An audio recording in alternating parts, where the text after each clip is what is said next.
করো যখন ইব্রাহিম তার পিতা আজরকে বলল, তুমি কি মূর্তিগুলোকে মাবুদ বানিয়ে নিয়েছ? আমি তো দেখতে পাচ্ছি তুমি ও তোমার সম্প্রদায়ের লোকেরা স্পষ্ট গুমরাহিতে নিমজ্জিত রয়েছ। এভাবে আমি ইব্রাহিমকে আকাশসমূহ ও জমিনের যাবতীয় পরিচালন ব্যবস্থা দেখাতে চেয়েছিলাম, যেন সে নিশ্চিত বিশ্বাসীদের দলে সামিল হয়ে যেতে পারে। যখন তার উপর আঁধার ছেয়ে রাত এলো, তখন সে একটি তারকা দেখতে পেল। তারকাটি দেখে সে বলে উঠল, এ বুঝি আমার মালিক।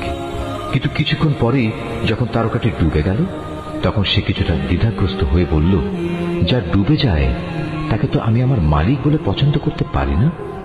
এবার যখন সে আকাশে একটি ঝলমলে চাঁদ দেখল, তখন বলল, হ্যাঁ, এই মনে হয় আমার মালিক। অতঃপর এক পর্যায়ে যখন তাও ডুবে গেল, তখন সে বলল, আমার রব যদি আমাকে সঠিক পথের দিশা না দেখান, তাহলে অবশ্যই আমি গোমরা লোকদের দলে সামিল হয়ে যাব। এরপর দিনের বেলায় সে যখন দেখল একটি আলোকোজ্জ্বল সূর্য, এবং দেখেই বলতে লাগল, মনে হচ্ছে এ আমার মালিক, কারণ এ যাবৎ যা দেখেছি এটা তার সবগুলোর বড়।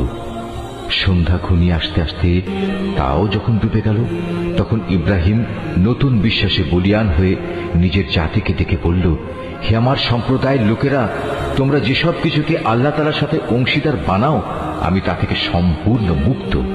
আমি নিষ্ঠার সাথে সেই মহান সার্বভৌম মালিকের দিকেই আমার মুখ ফিরিয়ে নিচ্ছি, যিনি এই আসমান সমূহ ও জমিন সহ চাঁদ, সূরজ, গ্রহ, তারা সবকিছু পয়দা করেছেন। আমি এখন আর মুশরিকদের দলভুক্ত নই। এরপরে তার জাতির লোকেরা তার সাথে আল্লাহ তাআলার ব্যাপারে বিতর্ক শুরু করে দিল। জবাবে সে বলল, তোমরা কি আমার সাথে স্বয়ং কুল মখলুকাতের মালিক আল্লাহ তাআলার ব্যাপারে তর্ক করছো, অথচ তিনিই আমাকে সঠিক পথের দিশা দিয়েছেন। আমি এখন আর তোমাদের মাবুদদের ডরাই না, যাদের তোমরা আল্লাহ তাআলার কাজে অংশীদার মনে করো।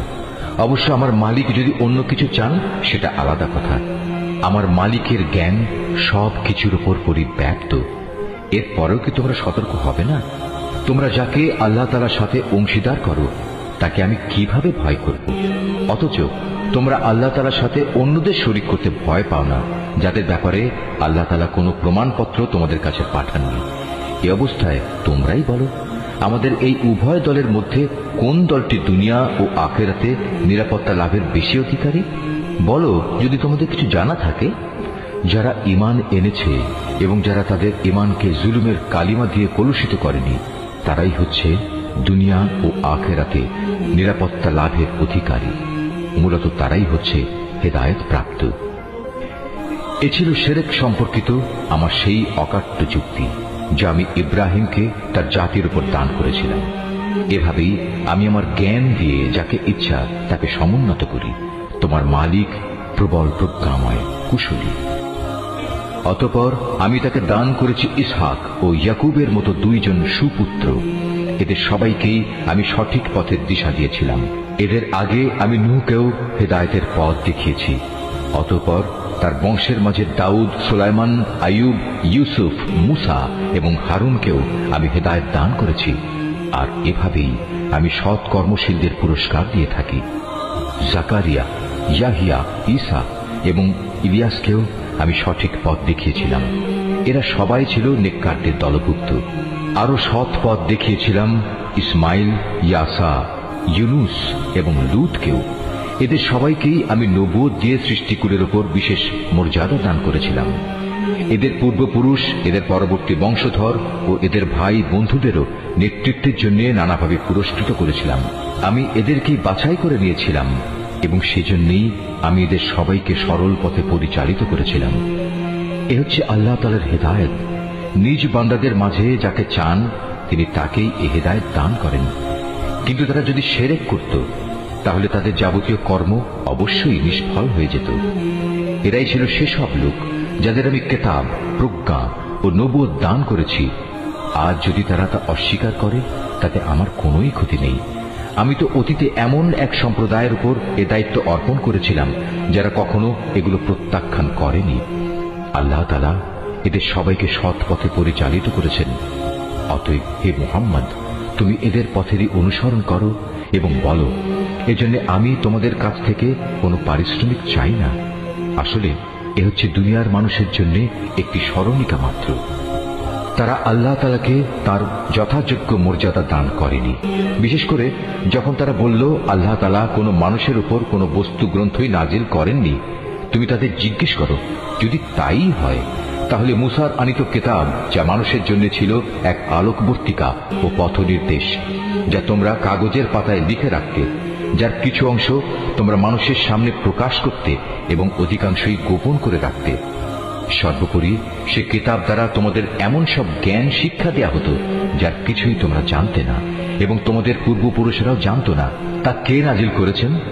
তুমি বলো, আল্লাহ তাআলাই তা নাজিল করেছেন। হে নবী, তুমি তাদের এই নিরর্থক আলোচনায় মত্ত থাকতে দাও। এটি এক বরকতপূর্ণ গ্রন্থ যা আমি তোমার কাছে পাঠিয়েছি। এটি আগের কিতাবের পুরোপুরি সত্যায়ন করে এবং যাতে এ কিতাব দিয়ে তুমি মক্কা ও তার পার্শ্ববর্তী জনপদ সমূহের মানুষকে সাবধান করবে।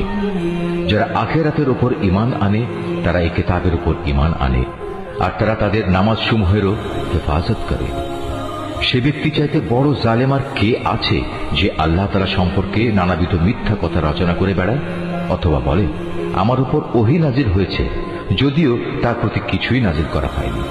তার চাইতে বড় জালেম কে যে বলে আমি অচিরেই আল্লাহর নাজিল করা গ্রন্থের মতো কিছু নাজিল করে দেখাবো। যদি জালেমদের মৃত্যু যন্ত্রণা উপস্থিত হবার সময় তাদের অবস্থাটা তুমি দেখতে পেতে, যখন মৃত্যুর ফেরেশতারা তাদের দিকে হাত বাড়িয়ে দিয়ে বলবে তোমাদের প্রাণবায়ু বের করে দাও। তোমরা আল্লাহ তাআলা সম্পর্কে যেসব অন্যায় কথা বলতে এবং আল্লাহর আয়াতের ব্যাপারে যে ক্ষমাহীন ঔদ্ধত্য প্রকাশ করতে, তার জন্য আজ অত্যন্ত অবমাননাকর এক আযাব তোমাদের দেয়া হবে। আজ তোমরা আমার সামনে একাকী নিঃসঙ্গ অবস্থায় এলে, যেমনি নিঃসঙ্গ অবস্থায় আমি তোমাদের প্রথমবার তৈরি করেছিলাম। অতঃপর তোমাদের আমি যা কিছু বিষয় সম্পদ দান করেছিলাম তার সবটুকুই তোমরা পেছনে ফেলে একান্ত খালি হাতে এখানে এসেছো। কই তোমাদের সাথে তোমাদের সুপারিশকারী ব্যক্তিরা, যাদের তোমরা মনে করতে তোমাদের কাজকর্মের ব্যাপারে তারাও অংশীদার? তাদের তো আজ তোমাদের সাথে দেখতে পাচ্ছি না।